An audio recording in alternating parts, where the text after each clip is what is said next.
Welcome back to the channel. I'm Coach Brock Johnson, founder and CEO of the Backstop Built Full Catchers Training Program. In this video today, I'm going to teach you how to throw down to second base better from a right knee down stance. So that way by the end of this video, you can know and apply how to gun more runners down at second when you're in your favorite stance that is either a right knee down stance regular or a kickstand. So I'm able to continue to make more of these valuable videos for you. Please like and subscribe to the channel. And without further ado, let's get into it. First, I want to identify the importance of why we need to be able to throw from specific knee down stances. In this video, like I said, I'm only going to be going over if you're in a stance with your right knee down, either regular setup or kickstand. For many of you, this might be your favorite stance to receive from. And that's very important when a runner is on base, especially because we're trying to cut down runs. That may sound crazy, but receiving cuts down more runs over blocking and throwing ever will. The reason for that is although a runner's on first base, if we're able to steal a strike or two in this at bat, we now get a out on him, and then hopefully we turn a double play next. We're out of that inning, all because you were able to shift the momentum of that first at bat. On the contrary, if we don't work hard to get those stolen strikes, in this batter now walks, now we have no outs, runners on first and second. That is a completely different situation for our pitcher. But also, one thing I am a firm believer in is we still need to be able to throw down if that runner goes. The only thing is we don't know if he's going to go, so we can't just be sitting there waiting sideways to throw him out and not getting these borderline calls because we're so focused on throwing that runner out. He may not even end up going. If you know that a right knee down stance is the best for you to steal strikes, we want to be able to throw from that stance if that runner goes. For many of you right now, it does not feel comfortable for you to throw down to second in a efficient pattern from this stance. The reason for that could be you're so used to throwing from both knees up, and that requires more timing within your lower half, meaning your body is used to moving 1, 2, pull back, and then launch. So now that you're closer to the ground, our lower body actually doesn't have to move as much, but our upper body needs to match that timing of this lower body rhythm. So this back foot can get down really quick,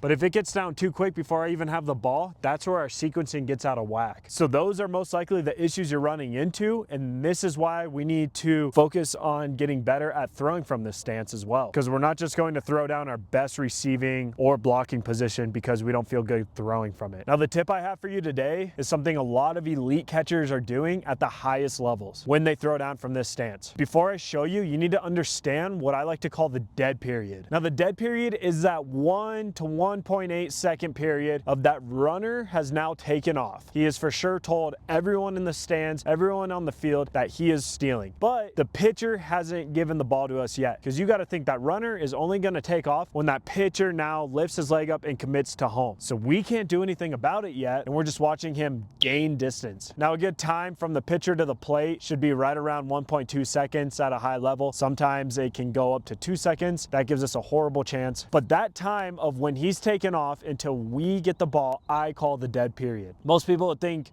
it's called that because we don't have the ball yet, we can't do anything. That's where you're messing up, because we can prepare. I just call it the dead period because the ball hasn't touched us yet. It's that period of we know he's stolen and we just aren't able to physically touch the ball yet. But what you do in this period is going to determine if you have a real shot to get him. So now that you understand that, this is what I want you to focus on implementing into your throwdowns from this stance. You could be here or here, but as soon as you see that runner take off, this is all you're gonna do. You're gonna bring this knee inside your left arm, and you're gonna shift just a little bit sideways, and you're going to wait here. Now, ideally, when that ball comes, we wanna keep our mitt slightly vertical.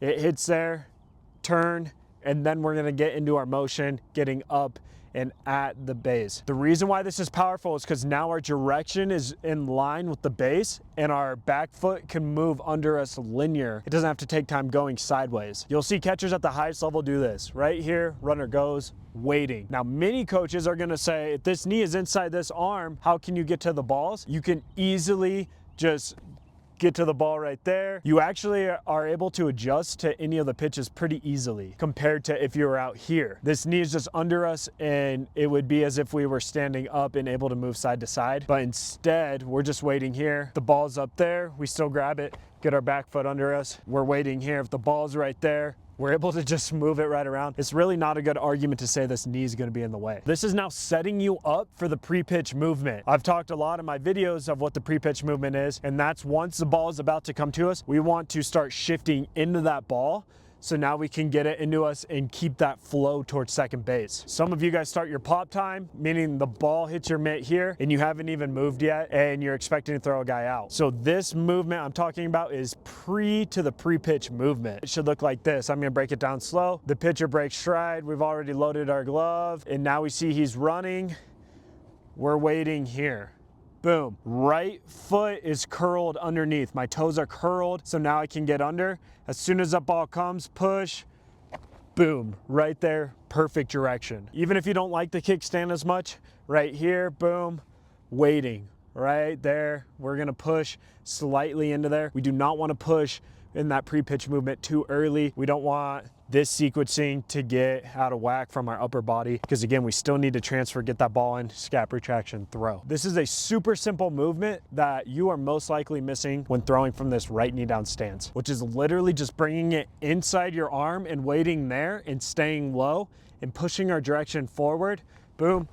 Right there. Like I said earlier, these are high-level moves that elite catchers are doing in this scenario. And honestly, you can train variations to where you're here and when the ball comes, you just stand right into this right knee down. Now I will say I have seen MLB catchers go just right here, not bring it in, and they kind of just go right into it. Everyone's different, and maybe they don't have enough time to bring that in, they feel, or they're really good from just doing it without tucking it inside. But I will say for where you're probably at right now, get used to this motion. This is going to help your mechanics a lot. So next time you train throwdowns or transfers or anything like that, mix in this full sequencing into your training. So before your coach is coming with the ball, start here as he's about to throw it, right there waiting. One thing I want to make clear is we don't want to push too far forward towards the base. I truly believe the best way to get rid of the ball quick is to get that back foot down as quick as possible. So if that back foot could just be in the ground already, that is going to be huge. But we also don't just want to be on our heels waiting for it. So it's very subtle, push in,